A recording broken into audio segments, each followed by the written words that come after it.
Dive into a chilling story where darkness is alive. Come with us as we uncover secrets of the Dark Man and a town full of hidden mysteries. Stick with us to the end. Hit like if you're intrigued and subscribe for more mystery adventures. Don't miss a moment of this exciting journey. If you see a tall, dark shape outside your window at night, don't stop looking at it. I was 9 years old when Libby Powell vanished from her bedroom in the dead of night. Her family's home, just across the street from ours, was usually quiet. That particular night, I was glued to the telescope my father had gifted me a few weeks earlier to explore the night sky. Due to the city's light pollution, the stars were barely visible to the naked eye. However, after 3 weeks of diligent observation, I had managed to identify several constellations outlined in the star chart that accompanied the telescope. As I momentarily looked away from the eyepiece, a chilling sight caught my eye. A dark figure creeping toward Libby's house. The figure, resembling an impossibly large man on all fours, moved with an eerie grace. Peering harder, I could not discern his features, but watched in horror as he thrust a massive arm through her window, shattered the glass with no apparent effort, and yanked Libby out in one fluid, terrifying motion. Her kicks and screams pierced the night as I let out a shriek, calling desperately for my father. It was difficult to see what happened next as he dragged Libby into the shadows, but I could almost swear he paused to look directly at me.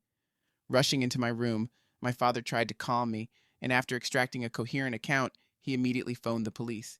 I relayed my observation in detail, but the authorities dismissed my testimony as the overactive imagination of a frightened child. Yet, I am certain of what I saw. In the days that followed, the news was dominated by Libby's distraught parents pleading for her return. The sense of urgency escalated dramatically a week later when Alice Evans disappeared under strikingly similar circumstances. By the winter of 1991, 7 young girls had been mysteriously abducted from their homes in our neighborhood. As I later learned, the probability of a child being abducted by a stranger is extremely low, roughly 1 in 300,000 in the United States.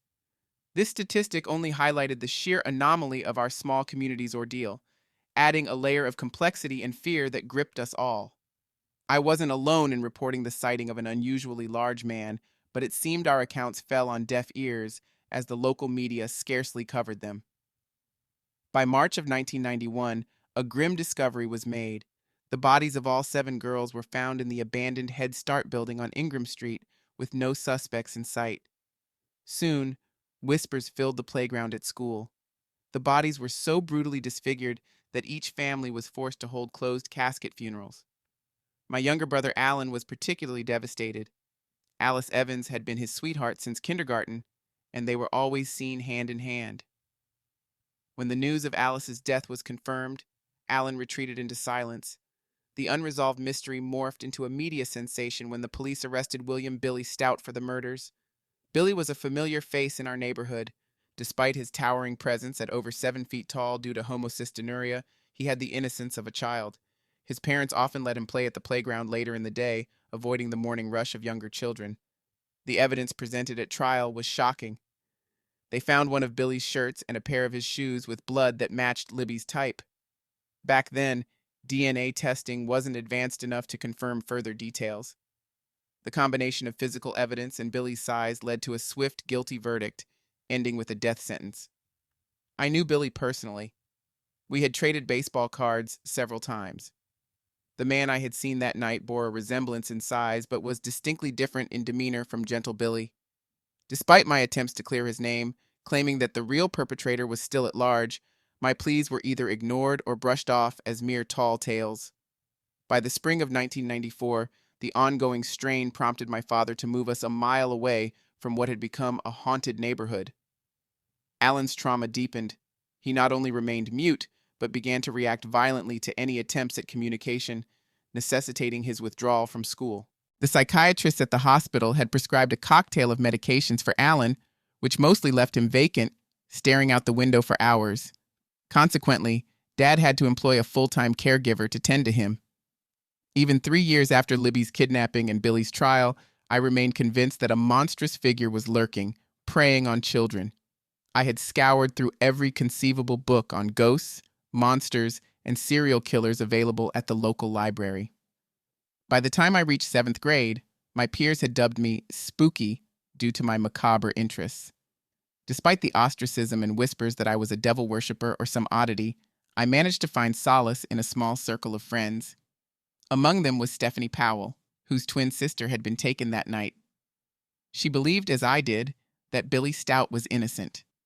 Stephanie had witnessed the terrifying event firsthand and filled her sketchbooks with depictions of the dark figure responsible for her sister's disappearance.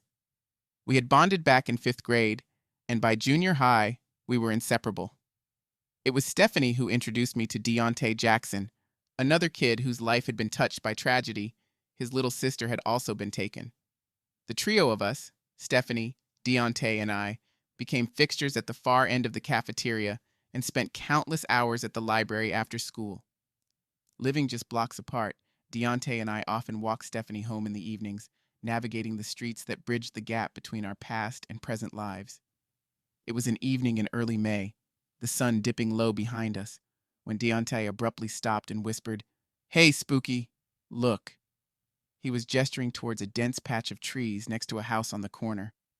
At first, nothing seemed amiss, but as I squinted into the dimming light, Deontay bolted past me. Following his pointed finger, I finally saw it, a shadowy figure looming within the trees, easily 10 feet tall. As Deontay dashed ahead, the figure descended to all fours and sprinted across the street into a dark alley. Heart pounding, I chased after Deontay, pursuing the shadowy figure through the maze of alleys. It seemed bizarre that we had passed that street hundreds of times yet never noticed the alley before. It was a long, narrow corridor flanked by chain-link fences and garages, littered with trash cans that we dodged as we pursued the vanished shadow. As we neared the end of the alley, a massive stone wall loomed before us, rising about 20 feet into the air, with similar towering walls stretching nearly 40 feet on either side. Trapped in this confining space, barely wide enough for a small car, we turned to find the impossibly large man blocking our exit, silhouetted against the fading glow of the sunset.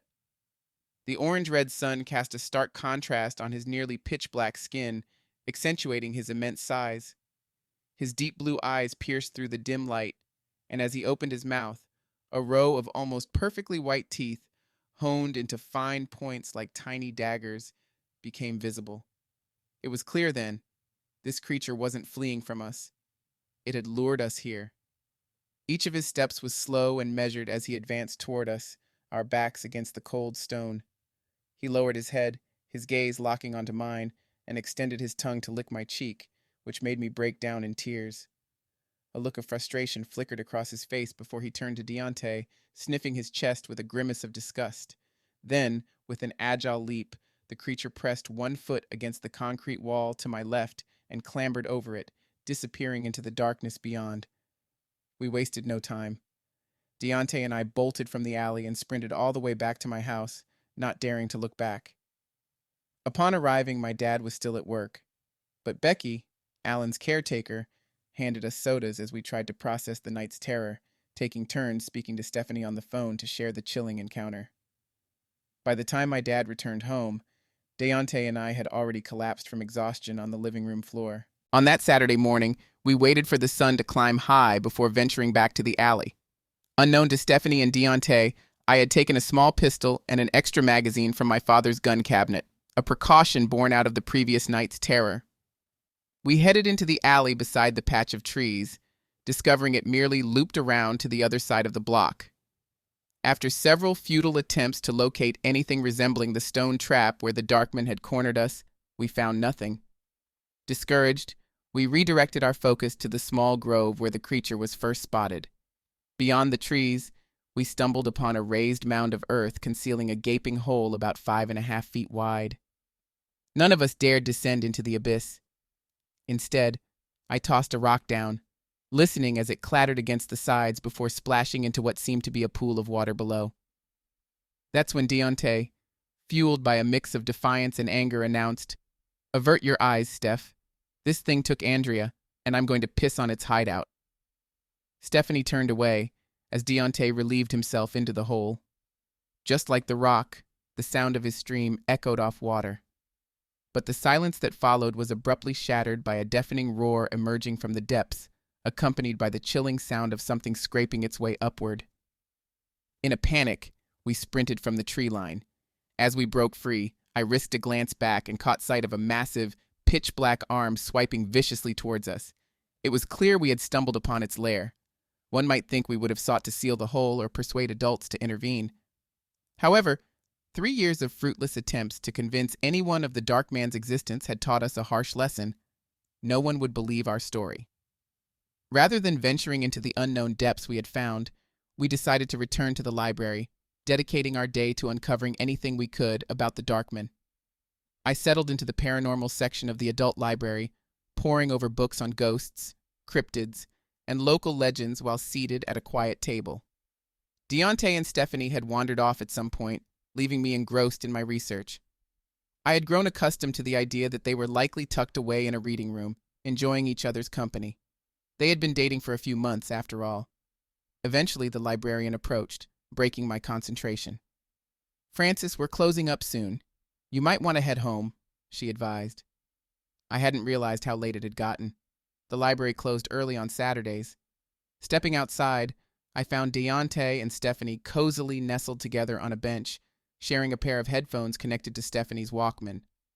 It was 6 in the evening, and although the sun was still up, we were over 2 miles from home, and we had just missed the last bus. A twinge of unease about the walk home crept over me. Turning to Stephanie, I asked, "Do you think we could call your parents to pick us up?" She shook her head, her voice low. "My dad hates Deontay. I'd rather call the police and confess to stealing something." Deontay chuckled, adding, "Yeah, her dad's not a fan of mine, but we can ring up my cousin Q." We made our way to a nearby payphone. I slipped a quarter into the slot as Deontay dialed. Shortly after, a teenager in a beat-up station wagon pulled up. "Yo, Deontay, who's the chick?" he called out with a grin. Deontay gave me a playful punch in the arm, laughing. "Dude, you mean Spooky here?" "Nah, he's a guy, I think." Q chuckled and ribbed. "Stop clowning, dude. Now where am I taking y'all?" I settled into the front seat beside Q, while Deontay and Stephanie climbed into the back. Q, Deontay's older cousin, lived with him and their grandmother, not too far from my place. As I reached into my bag for my water bottle, Q tapped my shoulder and whispered, "Yo, kid, why are you packing heat?" Glancing down, I noticed the pistol lying openly in my bag. Turning to him, I muttered, "Man, you don't want to know." When we pulled into Q's driveway, he glanced back and instructed Deontay, "D, go introduce Grams to your girl. I'm going to talk with Spooky for a minute." With everyone else gone, Q's expression grew serious. "All right, little man, why are you running around with that pistol?" he asked, his concern palpable. I stared out the window, lost in thought before replying, "Do you know why they call me Spooky?" "Yeah, 'cause you're always jabbering about ghosts and stuff," Q answered. I chuckled uneasily. "No, it's because I saw what took Dee's sister snatch Libby Powell from her room. It wasn't Billy Stout." Q's demeanor shifted to one of anger. "Don't be spouting that ghost story crap about Andrea. I hope that freak burns in hell for what he did." Looking him straight in the eye, I insisted, "It looks like a man, but its skin is as black as midnight, and it stands nearly 10 feet tall. You think I'm messing around? Ask Deontay. He saw it too." Q shuddered slightly, acknowledging, "I see why they call you Spooky." Determined, I continued, "We know where that thing is, and next time I see it, I'm gonna shoot it. And keep this between us. Don't tell Dee or Steph. They don't know about my dad's gun, and I'm not planning on telling them." Q, extracting a cigarette from his pocket, offered it to me. "You smoke?" "Sure," I lied, accepting it. He lit it for me, then one for himself. Having grown up with an indoor smoker, I managed my first inhalation without a cough, the cool menthol surprisingly soothing. By the second drag, a mild dizziness set in, but I found myself enjoying it. I smoked quietly, staring through the windshield, while Q and I shared a silent, tense moment. After a prolonged silence, Q broke the quiet. "You should talk to my Grams about that tall, dark dude. Sounds like a story she used to tell us." Motivated by his suggestion, I followed him inside where Deontay's grandmother had laid out a sumptuous feast. Stephanie and Grams were engrossed in conversation about Deontay as we entered. Grams immediately detected the lingering smoke. "I can smell that smoke on you, Quentin Marcus Jackson. You better wash your hands before you touch this food," she admonished. I quickly joined Q at the sink, keen not to upset her. Once our hands were clean, Q pulled up a chair and Deontay led us in saying grace before we gathered at the table. Stephanie had earlier assured her parents she was at my house. With my dad not expected home soon, I wasn't worried about staying out late. Our meal was filled with lively chatter until Grams instructed Q to drive Stephanie home and sent Deontay to shower and prepare for bed. I assisted her in clearing the table, and that's when she probed. "So what were you and Q discussing outside? He looked like he had seen a ghost." I remained silent, choosing not to divulge our conversation. As Grams placed the last dish on the counter, she warned, "Y'all shouldn't be roaming around this town at night. It's dangerous out there." I couldn't help but chuckle. "You have no idea." Her expression mixed stern concern with a hint of fear as she retorted, "Try me, kid." Over the next hour, I opened up about everything: Libby, the dark man, the deceptive end of the alley, and the mysterious hole we believed was its lair. Grams listened intently, not dismissing my story as fanciful or deranged, a refreshing change to be taken seriously by an adult. As we talked, Deontay returned, dressed in his pajamas, and sat beside his grandmother. Turning to him, she asked, "So y'all ran into him, huh?" Deontay nodded solemnly. Grams then reached into her purse, pulled out a small metal flask, and after taking a swig and coughing slightly, she leaned in and whispered gravely, "Y'all need to listen close. It might save your life," Grams began, her voice low and serious. "Back when I was about Q's age, everyone was terrified of Russians dropping atom bombs.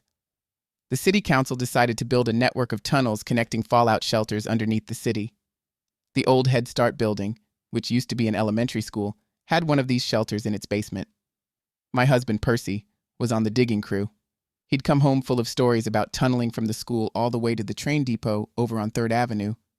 She paused, her gaze distant as she continued. Then one day, people stopped worrying about the bombs, and the city abandoned the tunnel project. Percy switched to working on the roads, but the shelters and tunnels remained, largely forgotten by most. That changed, of course, when they found all the bodies." Grams took a moment before proceeding. "We had been telling the police for weeks that someone was snatching up our kids, but no one really cared about a bunch of colored children. It wasn't until the mayor's daughter disappeared that the police took notice. 3 more white children vanished within a week, and one of the mothers claimed she saw a tall black man running towards the elementary school. The police combed the building, and finding nothing, they descended into the basement. There, they discovered the door to the tunnel, wide open." She took a deep breath, the weight of the memory pressing down. Less than an hour after entering, the police called in reinforcements.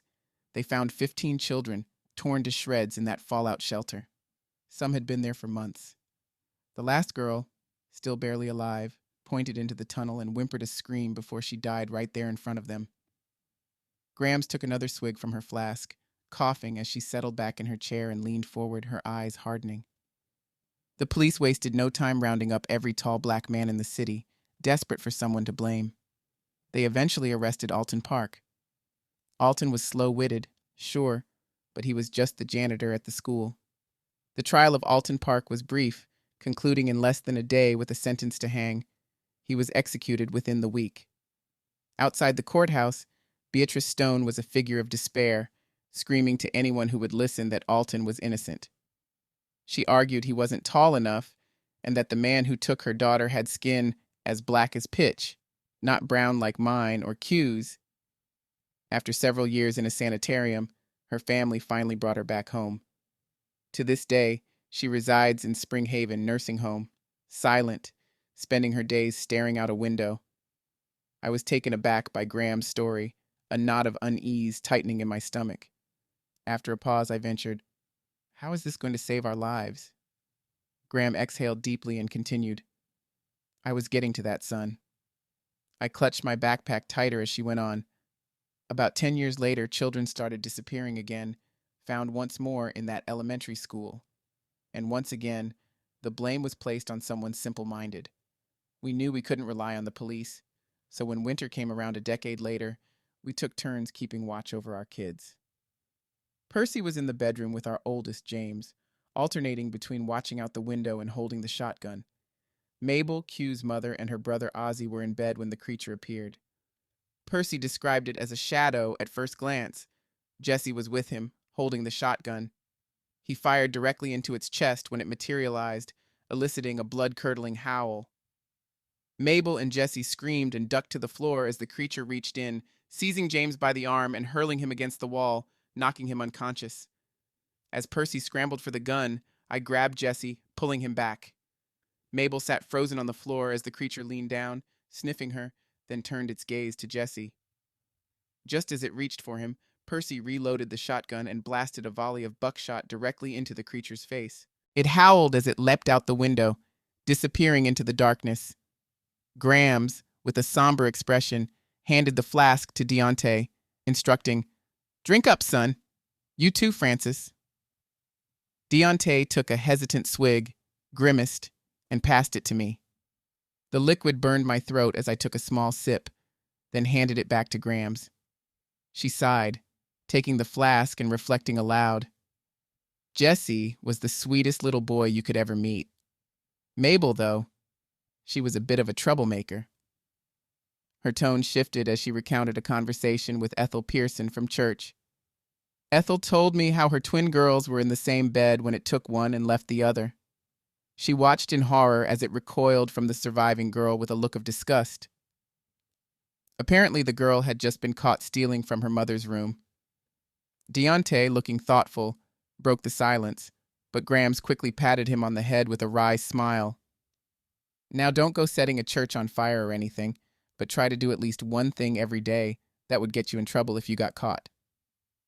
The next day, I skipped church and made my way up to Spring Haven. After convincing the nurse at the front desk with my Bible that I was there to minister to the elderly, she let me in with a warm smile. Grams had mentioned the woman's name was Beatrice Stone. I wandered the hallways for a while, stopping in various rooms to talk about Jesus, careful not to arouse suspicion. Then I saw it, B. Stone, etched on a door plaque. Inside, I found an elderly woman staring blankly out the window. I took a seat beside her, opened my Bible, and gently said, "Mrs. Stone, my name is Francis Colley." She didn't react, not even a blink. I pressed on. "This might sound strange, but I have a question for you about the thing that took your daughter." At that, her expression hardened, and her eyes flickered sharply towards me, though her gaze remained mostly directed at the window. "Did it have blue eyes?" I asked, suddenly realizing the insensitivity of my question. For perhaps the first time that morning, Beatrice coughed softly and responded in a faint voice, "His teeth were like knives." She turned sharply towards me, her eyes narrowing. "How did you get close enough to see it, boy?" I recounted the episode in the alley and how it had licked me, leaving her visibly shaken. She gripped my wrist tightly and demanded, "Why do you get to live when my baby died? What makes you so special?" I faltered, the words barely escaping me. "It only takes the good kids," echoing what Grams had suggested the night before. With a surprising burst of energy, Beatrice leaped from her chair and struck me with a speed I wouldn't have expected from someone her age. I yelped as her nails clawed across my face. As orderlies rushed to separate us, she yelled, "If it won't kill you, I will." I had to call my dad to come to the nursing home, spinning a tale about my evangelizing gone awry when she attacked me. The next day, I arrived at school with stitches marking my forehead and cheek. Deontay, curious about my injuries, asked what happened. I lied. "Got into a fight with a high schooler." He laughed and joked, "Yeah, and last night I plowed Cindy Crawford." We both chuckled as we headed to class. After school, Stephanie was waiting as the bell rang. As the bus approached my street, we were greeted by a scene of chaos. Police cars scattered everywhere. We disembarked early, and as the bus took a detour, a sinking feeling overwhelmed me. My fears were confirmed when I saw the shattered window of Alan's room. Becky, the caretaker, was sitting on the back of an ambulance, receiving treatment for her hands and face. My father was in a heated exchange with the police, but stopped abruptly and ran to me. He enveloped me in a desperate embrace. the kind I hadn't felt since kindergarten, his voice breaking as he said, "We're going to find your brother, okay?" He set me down, and I rushed past him into the house, finding that no one had bothered to check my room. I emptied my backpack of books, hastily filling it with road flares, a flashlight, the gun I had pilfered from Dad's safe, and some extra batteries. Fueled by desperation, I stormed outside, confronting the nearest police officer with a mix of fear and fury. "You know damned well my brother is going to end up in that forsaken preschool. Just grab some men and go down there already." The officer shot me an annoyed look, his tone dismissive. "You should watch your language, kid." My patient snapped. "Fuck you. If you aren't going to do anything to save Alan, then I will." He turned away, dismissing me, and I headed down the road, Deontay and Stephanie trailing behind, bewildered. It didn't eat the bad kids. Alan got kicked out of school for fighting. He wasn't taken because it was hungry. It took him to punish us for disturbing it, I explained, a cold realization settling in. As we neared the derelict Head Start building, Deontay halted me with a firm grip. "Damn it, Francis, stop!" I paused, adrenaline coursing through me. "What do you think you're going to do to that thing?" he challenged. Pulling the gun from my bag, I cocked it with determination. "I'm going to fucking kill it." Stephanie stepped back, her voice tense. "Do you have another one of those?" I shook my head, and she pressed, "Well, what do you have?" I handed out the flashlight and road flares, and together we entered the abandoned preschool. The doors, their glass long shattered and the frames boarded up, bore the marks of neglect. We found a small, intact window and broke through. The moment we stepped inside, a foul stench of raw sewage assaulted us. Stephanie coughed and grimaced. "We should probably follow the smell." I nodded, and soon we discovered a doorway leading to a basement. Stephanie switched on the flashlight, and I led the way down the dank stairs. We crossed the basement to an ominous hole in the wall that opened into the tunnel. A heavy iron door, now rusted and discarded, lay across from us on the ground. The faint sound of whimpering echoed from within. We hurried inside, and the beam of our flashlight soon illuminated Alan's leg, dangling grotesquely above us. The poor boy had been impaled on a piece of rebar, bent outward from the disintegrating concrete ceiling. His whimpers grew louder, yet it seemed he hadn't noticed our arrival. As we stood frozen in horror, Deontay dropped a road flare behind us. It hissed and sputtered to life, casting a sinister red glow and providing us just enough light to see by. Alan was suspended too high for any of us to reach. I turned to Stephanie, urgency in my voice. "Run upstairs and get help." She nodded, spinning around to leave, but that's when we saw it. The creature stood bathed in the red light of the flare, its body coated in a viscous slime, forcing it to crouch in the cramped tunnel. It leaned on its elongated arms and smiled grotesquely at me. In response, Deontay ignited another flare, thrusting it forward defensively as I pulled out the pistol and emptied the magazine into the creature's torso. Instant regret struck me as the deafening gunshots reverberated through the tunnel, leaving us disoriented and temporarily deaf. The creature seemed unfazed by the bullets, quickly grabbing Stephanie by the face with one massive hand. Before I could reload, the creature swung her at me like a club, knocking me to the ground. Deontay, in a desperate move, pressed the burning flare against the creature's arm, causing it to recoil in pain. But it retaliated violently, clenching its fist and delivering a blow to Deontay's head with such force that it resembled the impact of a sledgehammer. His body crumpled lifelessly beside me. With one friend dead and another being used as a weapon against me, despair overwhelmed me. As I lay broken, the creature chuckled darkly. "There's no such thing as heroes, kid," in a voice as deep and gravelly as if James Earl Jones were speaking through a distortion of rough stones. It dragged Stephanie deeper into the tunnel, laughing ominously as it disappeared into the shadows. I was left immobilized by pain and shock, unable to move. My arms and legs were rendered useless. As the road flare flickered out, I lay there helplessly, watching Alan's faint whimpers cease as the flashlight's glow dimmed to nothing. In the enveloping darkness of the crumbling fallout shelter, my little brother grew ominously still. Eventually, the silence and exhaustion took hold, and I drifted into unconsciousness. My father later told me that the police found Alan and me about a day after the incident. I awoke in the hospital encased in a full body cast. Stephanie was never found. Deontay was buried a few days later. I was too injured to attend the funeral. Shortly afterward, the city sealed the tunnel with concrete.